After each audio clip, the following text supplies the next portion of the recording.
Welcome back to Briggs on Brooks, our truly international talk show where we talk to authors from all over the world. Well, today it's all been every author's been from the United States, so finally we have our next truly international author. Welcome, Tom Herstad. Where are you, Tom? I'm up just northwest of Toronto in a little town called Norville, about 40 minutes from the city. Is that north of like New York or north of Michigan or? Yeah, that's north of New York State, Niagara Falls. That area. So you got to go by Niagara Falls to get there, I would imagine. Yes, you do. Yeah. By the way, I should have put this up first. Here's Tom's book, Second Line, and we're going to ask him some questions about that because it sounds very intriguing, the story and how he put together this book and how it's inspirational, I think. Tell us what you want to tell us about the book, Tom. Okay, well, the book is about my mother and how she led her life. My mother was a natural caregiver. Although a widow at 37 with 4 children living in the country, our spare bedroom was very rarely empty. Somebody would come across her path or her children's path, our path, and they'd need a place to stay, and they'd end up taking our spare bedroom. After my mother passed in 2011, my youngest sister and I were talking about the memorial service where we had a couple of these people that spent time in our home back in the 80s attend the funeral. And our conversation led to a list that we put together of 18 names of people that we could remember that spent time in our spare bedroom back in the 70s, 80s, and into the mid-90s. Now, albeit this was 2011 at the time, we decided to go and find these people and interview them.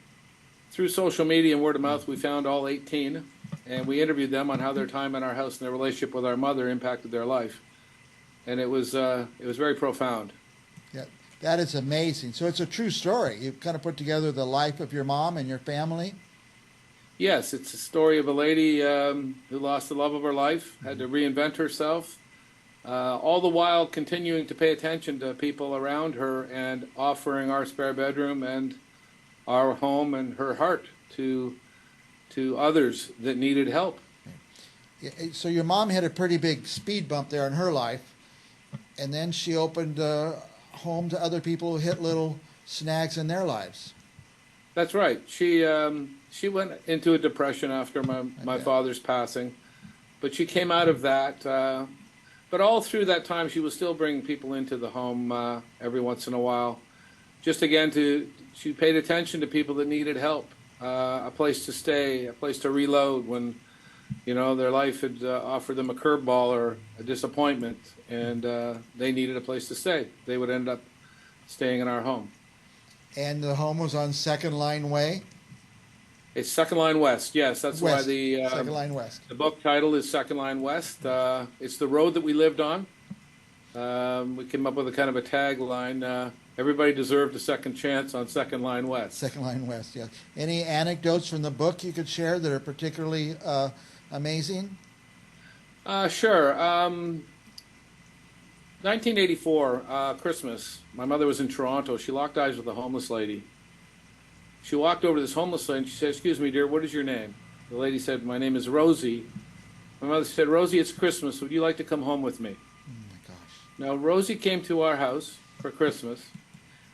She'd lost her teeth to poverty. She's on the streets for over 20 years. Nervous laughter all day long. Not only did she have Christmas dinner with us, she ended up staying 3.5 months in our spare bedroom. When she left, she said, well, my mother had bought her a full set of teeth while she was living with us. Rosie smiled for a picture for the first time in 15 years without being self-conscious of her smile. When she left, she said this to our family: "Your mother has given me 2 gifts more important than the teeth. The first gift she gave me was an opportunity to witness your relationships and feel a part of a family. I've never seen this before. The second thing she has done is I now know how to love myself exactly the way I am." And with that, she hugged us all and she left. We heard that she went back to northern Quebec, onto the Indian Reserve, moved in with her brother, and became the librarian of the reserve. Wow. So for a moment in time, when everybody was walking past her, my mother invited her home for Christmas and paid attention to her and changed her life. Yeah. That story in itself is a great, great story, but there's more of those in the book. Oh yes, there's there's letters that were shared with us. There's interviews that we did with people. Again, there was 18 people that we interviewed, or that people that shared letters with us, um, all around how living in our house and how the relationship with our mother impacted their life at a desperate time in their life. Wow.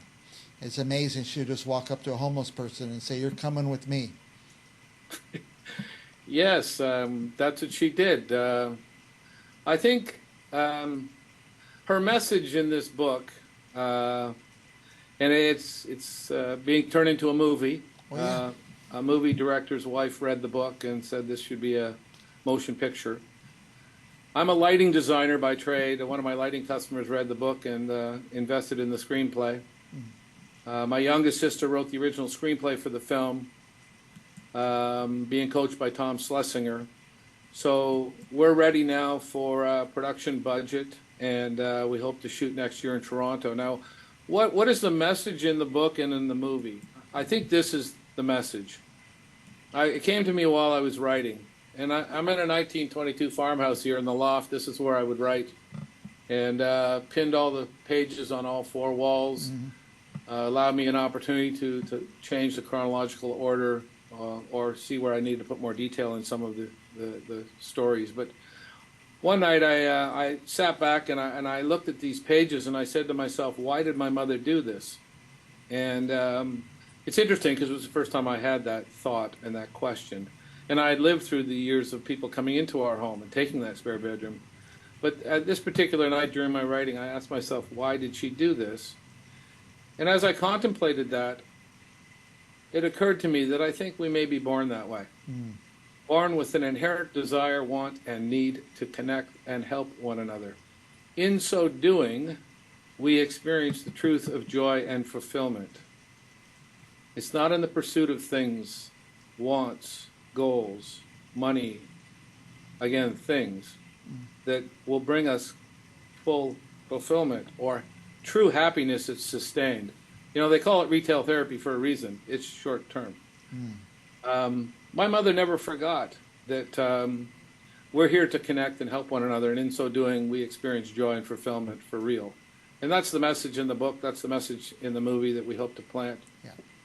I think, you know, here I am in my house with extra bedrooms, so I'm thinking, I'm just inspired and thinking how selfish I am, that I just keep all this to myself when there's people out there that may be in need that I might be able to help. Who's this book written for? Who's going to get something out of it? I think the book has so many different messages. I think whoever finds this book, it's going to leave them better than before they found it. This is a review that I received not too long ago. The book will leave you better than it found you.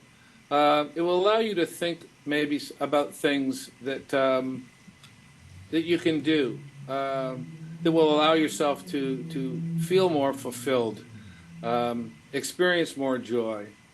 The stories in it, it's a story about a family and a lady who had to reinvent herself, all the while taking care of other people. And then the interviews kind of make sure that it's not just a book about a son who loved his mom. It's these other stories confirm that she paid attention and she offered her home and her heart. Did it seem unusual to you as a kid that every few months there's another person living there? At times, you know, I was a man of the family at 12 years old. So my father knew he was passing as well, so he prepared me for the role. And every once in a while I would say to my mother, you know, are you sure about this person? Yeah. And she would say, you know, we'll figure it out. It was always, we'll figure it out. I remember one particular time there was a biker taking that spare bedroom, and I said, you know, Mama, are you sure? This guy looks like he's up to no good, and he's done some terrible things. And my mother's response to me was, I'm going to love him through all of that. Wow. What a message. He ended up regrouping. He found a wife, and my mother loaned him some money for his down payment for his first home when he thought he would never do anything other than be in a biker gang. He found himself in his life and got married and He owed it all to my mother. We interviewed him in the book. Yeah, it sounds like that defines what your mom did, is let people regroup. Yes, she paid attention. You know, the cell phone has kind of captivated all of us. Yeah. You know, you go into an airport or a subway and everybody's on their phones. They're not interacting, connecting. My mother paid attention to people around her, and I guess she could sense the energy of people and reacted to something inside of her that she always understood and accepted, and that is pay attention to people, interact with people.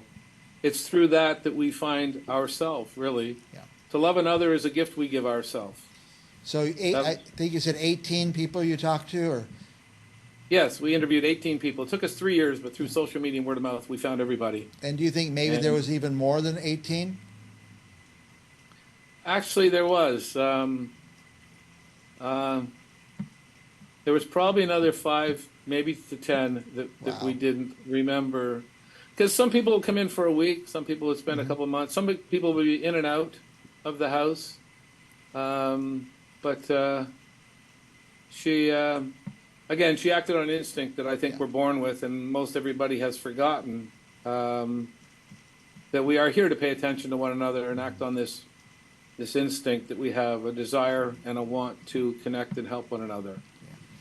I'll be a little commercial here for a second. I won't make you do it. Let me say this. It's Mother's Day Sunday here in the United States, and what a great book, what a great gift this would be for your wife or your mom or your cousins, whatever. So I guess this book would be available in all the usual places.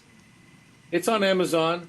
If you search my name, Tom Herstad, or Second Line West, and it's number 2 ND, Second Line West. And as I said, it's a mother's story.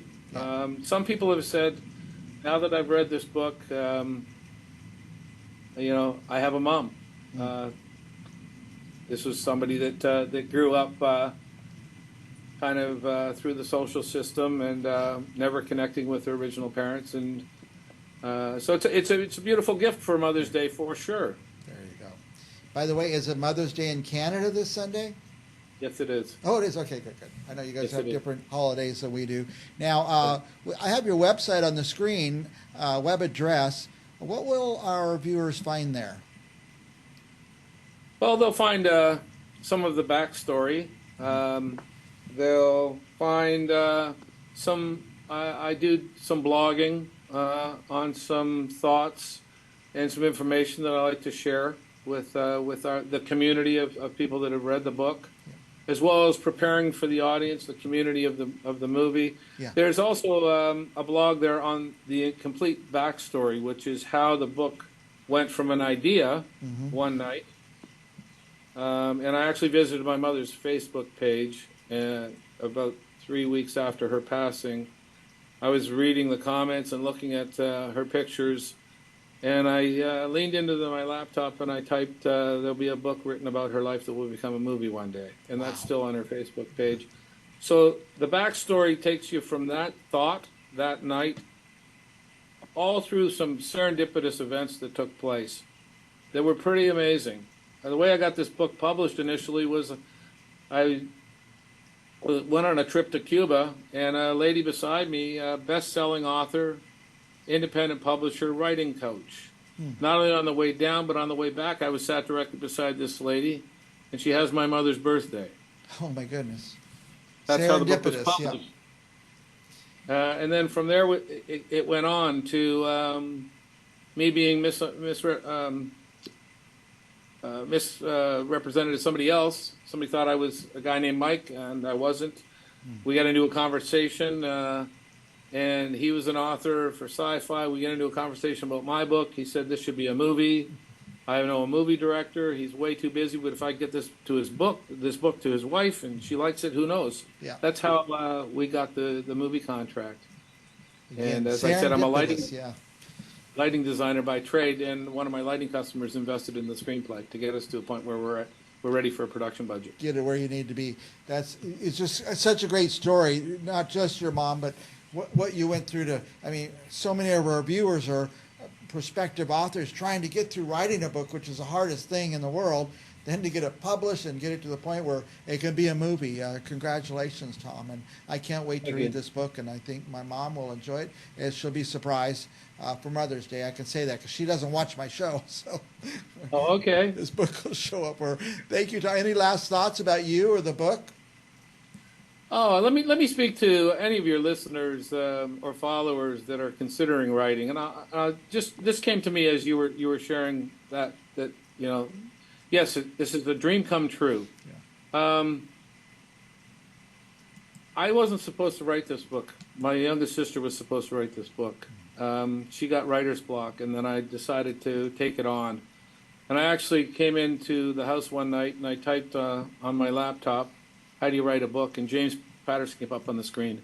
I clicked on his YouTube video, and he said, "Don't worry about the words, the paragraph, or the page. Just tell the story." That's how the journey started, and I just started telling stories. And for any of your followers or your listeners that are considering writing, just write the story as it comes and forget about the chronological order and just write as it comes, and it will purge, because if you have an intention to write, it's going to occur. Just allow it to occur. Walk in nature when you get bogged down. It's Mother Nature for a reason. It mothers us. Yeah. And write when it's right. That's my advice. That's inspiring, Tom. Thank you. Tom Herstad, the author of Second Line West. We want to have you back again, Tom, especially we want to hear more about the progress of the movie and things like that, and what's going on in your life, because you're a fascinating guest we've had, and I really appreciate you. Well, thank you so much. That's very kind words. And for our viewers, stick around. We're going to have more authors right after this.